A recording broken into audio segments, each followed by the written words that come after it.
In this video, we take you deep into the final moments of death row inmates executed in Texas. We explore their crimes, their haunting last words, and even the meals they requested before facing the end. But this isn't just a chronicle of justice.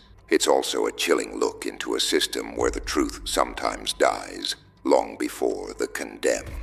Number 1.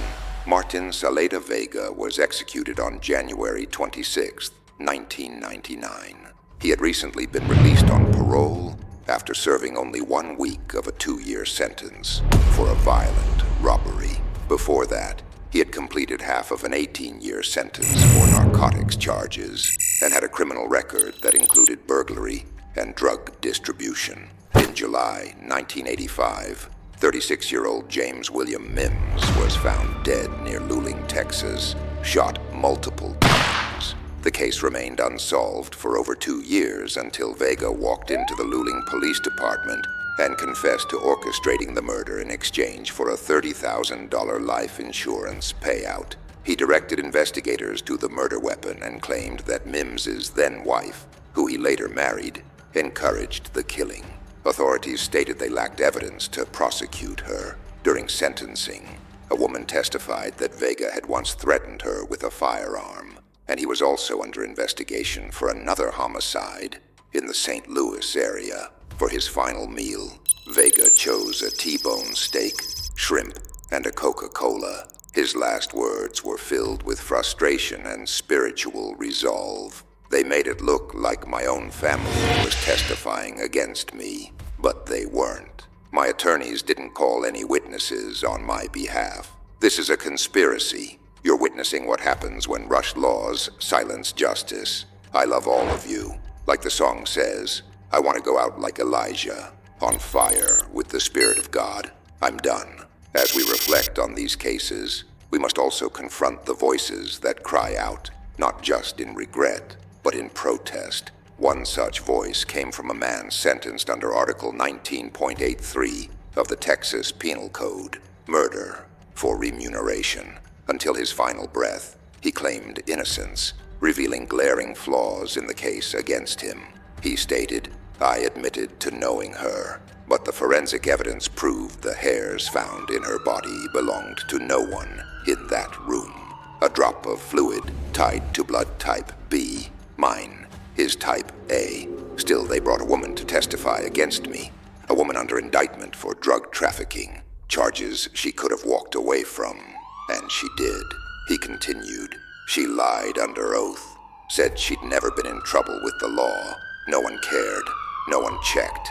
What does that say about this justice system? It's become a high-priced prostitute, selling verdicts to the highest bidder." He explained that for the charge to stick, the state needed 3 people: the victim, the killer, and the person who paid for the hit. But the so-called payer, the alleged mastermind, was never brought to justice and remained free. "So why," he asked, "am I the one set to die? If you think it couldn't happen to you, think again." In his final plea, he said, "To the family of the deceased, Sims is innocent. So am I. Which means the real killer is still out there. And today, you've just watched a state-sanctioned lie unfold. If you love your mother and love your religion, then subscribe to the channel.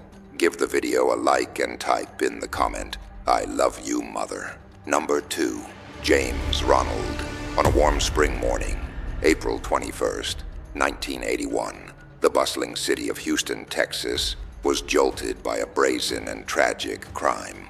Outside a discount store along the Gulf Freeway, 29-year-old security guard Oliver Flores was performing his routine duties when he was ambushed during an armored car robbery. The assailants, driven by greed, showed no mercy. Flores, dedicated to his role and unaware of the impending danger, was shot and killed in cold blood. The perpetrators, James Ronald Means and his accomplice Carlos Santana, executed the heist with calculated precision.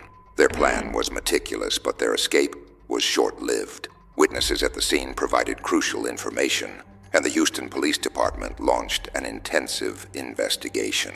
Surveillance footage, combined with forensic evidence and informant tips, led authorities to the duo. Within days, both Means and Santana were apprehended, bringing a semblance of relief to a grieving community. During the trial, the prosecution presented a compelling case. Eyewitness testimonies, ballistic reports, and the recovered weapon painted a damning picture of Means' involvement. The defense attempted to argue for a lesser charge, citing lack of intent and external influences. However, the jury was unconvinced. The gravity of the crime, especially the loss of an innocent life, weighed heavily in their deliberations. Means was found guilty of capital murder and sentenced to death. Carlos Santana faced a similar fate, convicted for his role in the robbery and murder. He was executed in 1993. The justice system had spoken, aiming to bring closure to the Flores family and deter future crimes of such magnitude.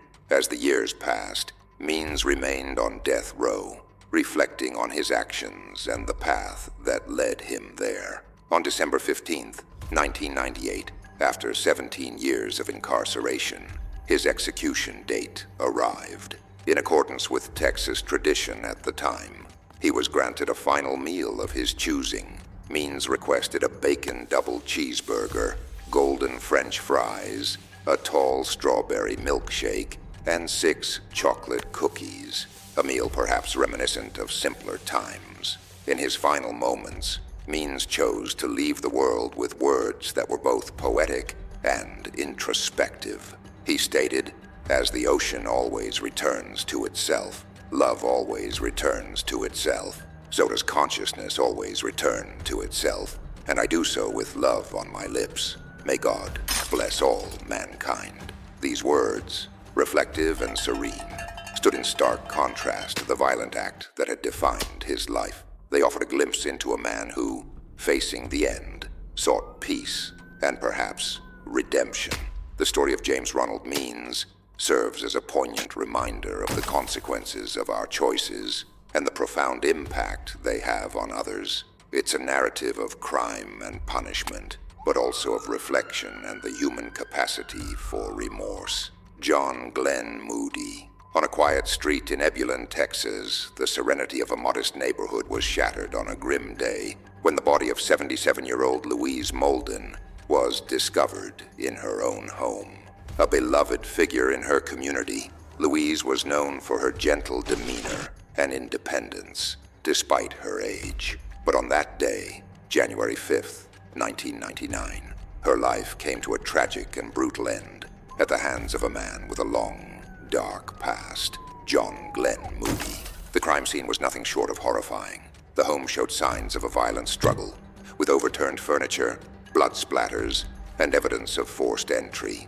Molden's lifeless body bore the marks of a brutal assault. It didn't take long for law enforcement to zero in on a suspect. Clues left at the scene pointed to someone who was familiar with the layout of the house. That familiarity, coupled with a string of stolen personal items from the victim's home, quickly directed suspicion toward John Glenn Moody.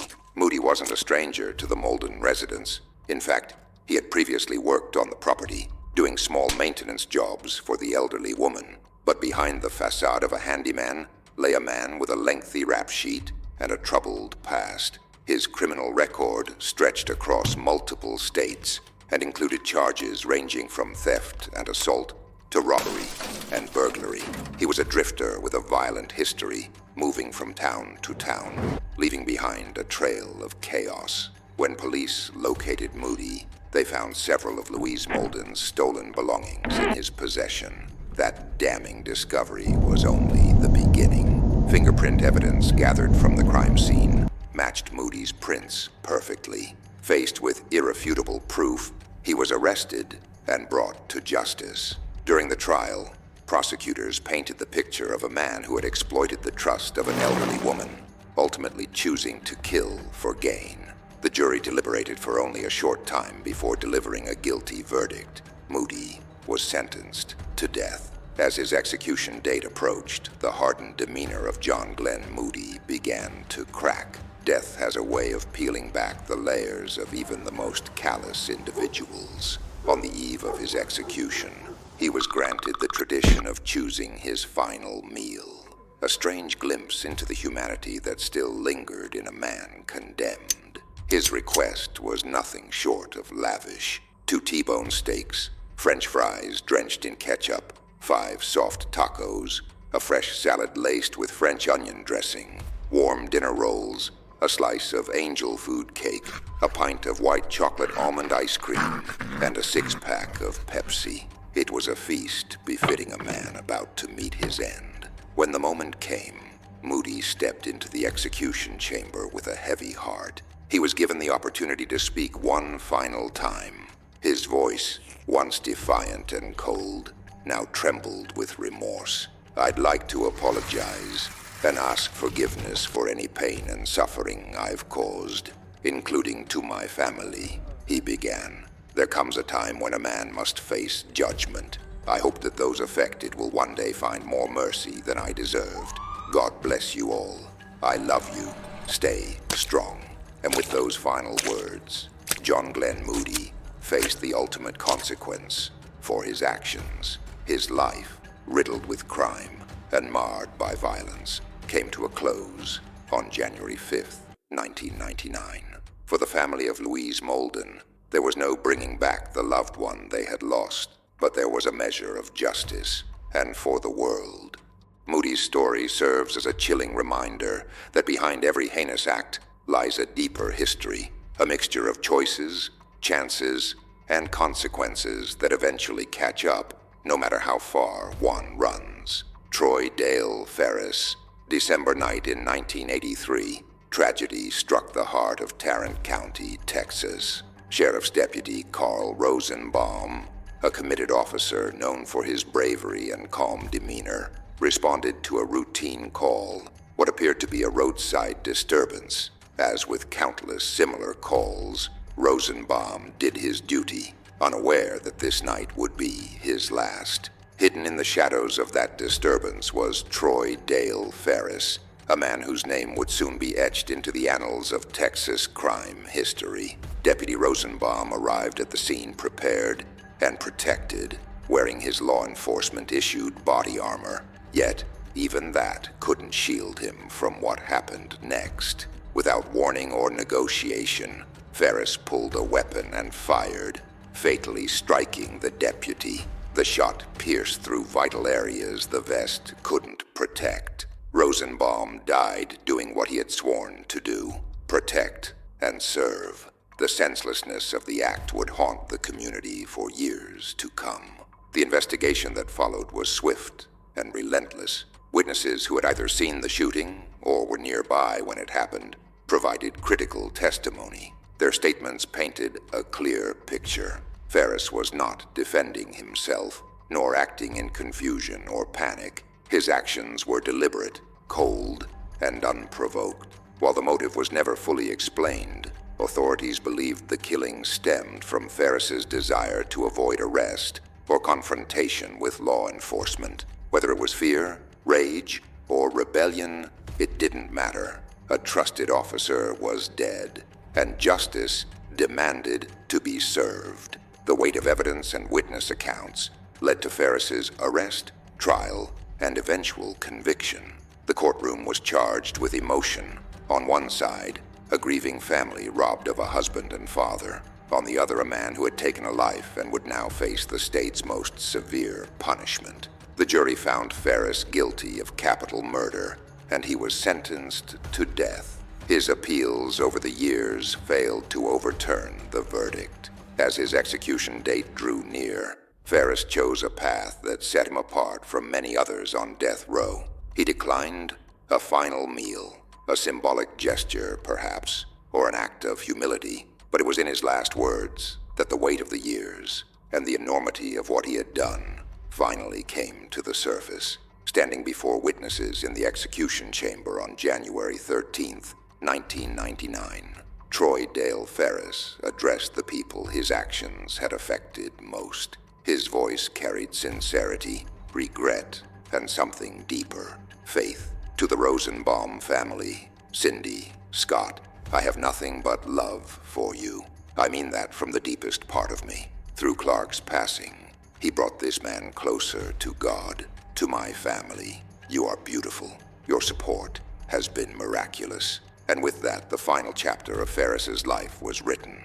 The needle was inserted, the drugs administered, and his life quietly slipped away. There were no dramatic scenes, no shouting, no denial. Only the soft echoes of a man facing the gravity of his actions and the legacy of pain he left behind. For the Rosenbaum family, the loss could never be undone. But justice, in its solemn and unwavering way, had done what it was designed to do. The state of Texas had closed the book on a killer, and in doing so, honored the memory of a fallen deputy whose life ended far too soon.